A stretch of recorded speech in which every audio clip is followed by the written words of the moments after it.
ನಮಸ್ಕಾರ ಸ್ನೇಹಿತರೆ, ನಾನು ನಿಮ್ಮ ಪ್ರೀತಿಯ ಸಮೃದ್ಧಿ ಪ್ರಕಾಶ್ ಶಿವಮೊಗ್ಗದಿಂದ ಮಾತಾಡ್ತಿರೋದು.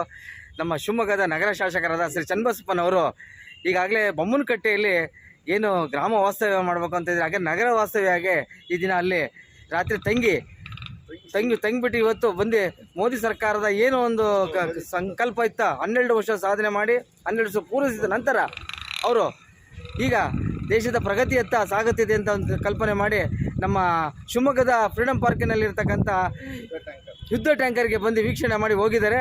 ಈಗ ಭೂಪತಿಯಿಂದ ಯುದ್ಧ ಟ್ಯಾಂಕರು ಬನ್ನಿ ನಮ್ಮ ಶಿವಮೊಗ್ಗ ಶಕ್ತಿ ಕೇಂದ್ರದ ಅಧ್ಯಕ್ಷರಾದ ಶ್ರೀ ರವೀಂದ್ರ ಅವರು, ಹಾಗೆ ಶಿವಮೊಗ್ಗ ನಗರ ಕಾರ್ಯದರ್ಶಿಗಳಾದ ಶ್ರೀ ಕುಮಾರಣ್ಣರು, ಹಾಗೂ ST ಮೋರ್ಚಾದ ಕಾರ್ಯದರ್ಶಿಗಳಾದ ಶ್ರೀ ರಂಗೇಶ್ ಅವರು, ಹಾಗೂ ನಮ್ಮ BJP ಪ್ರಮುಖ 7ನೇ ವಾರ್ಡಿನ 2ನೇ ವಾರ್ಡಿನ ಶ್ರೀ ಚಂದ್ರಪ್ಪನವರು, 1ನೇ ವಾರ್ಡಿನ ಚಂದ್ರಪ್ಪನವರು, ಹಾಗೆ ಗಣೇಶಣ್ಣವರು ಈಗ ಇದ್ದಾರೆ.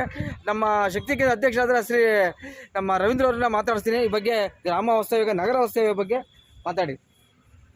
ನಮ್ಮ ನೆಚ್ಚಿನ ಶಾಸಕರಾದ ಚನ್ನಬಸಪ್ಪನವರು ನಿನ್ನೆ ಸಂಜೆ 5 ಗಂಟೆಗೆ ನಮ್ಮ 1ನೇ ವಾರ್ಡಿನ ಬೂತಿನ 26ನೇ ಬೂತಿನ ಅಧ್ಯಕ್ಷರಾದ ಶಾಂತಮ್ಮನವರ ಮನೆಯಲ್ಲಿ ಒಂದು ವಾಸ್ತವ್ಯವನ್ನು ಮಾಡಿ ಒಂದು ಸಭೆಗಳನ್ನು, ಒಂದು ಮಹಿಳಾ ಸಭೆ, ಒಂದು ಪ್ರಮುಖರ ಸಭೆ, ಒಂದು ಬೂತ್ ಸಭೆಗಳನ್ನು ಮುಗಿಸಿ ಒಂದು ಸಸಿ ನೀಡೋದ್ರ ಮೂಲಕ ಈ ಕಾರ್ಯಕ್ರಮವನ್ನು ಯಶಸ್ವಿಯಾಗಿ ನಡೆಸಿಕೊಟ್ಟಿದ್ದಾರೆ.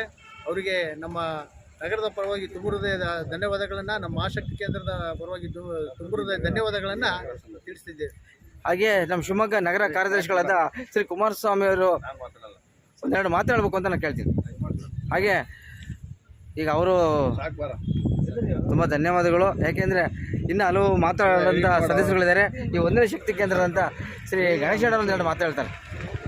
1ನೇ ವಾರ್ಡಲ್ಲಿ ಮತ್ತು 2ನೇ ವಾರ್ಡಲ್ಲಿ ಮಹಾಶಕ್ತಿ ಕೇಂದ್ರದ ಒಂದು ಇದರಿಂದ ತಂಡ, ಎಲ್ಲ ನಗರ ಸಮಿತಿಯಿಂದ ತಂಡ ಎಲ್ಲ ಸಹಕರಿಸಿ ಒಂದು ಉತ್ತಮವಾದ ಒಂದು ಕಾರ್ಯಕ್ರಮವನ್ನು ನಡೆಸ್ಕೊಟ್ಟಿದ್ದಾರೆ. ಅದು ನಮ್ಮ ಶಾಸಕರು ನಮ್ಮ ವಾರ್ಡಿಗೆ ಬಂದು ಯಶಸ್ವಿ ಕಾರ್ಯಕ್ರಮ ಮಾಡಿದ್ದಕ್ಕೆ, ಸಹಕರಿಸಿದ್ದಕ್ಕೆ ಎಲ್ಲರಿಗೂ ಧನ್ಯವಾದಗಳು ಅಂತ ತಿಳಿಸ್ತೀನಿ. ನಿಜಕ್ಕೂ ಶ್ಲಾಘನೀಯ. ಹಾಗೆ ಶಿವಮೊಗ್ಗ ನಗರ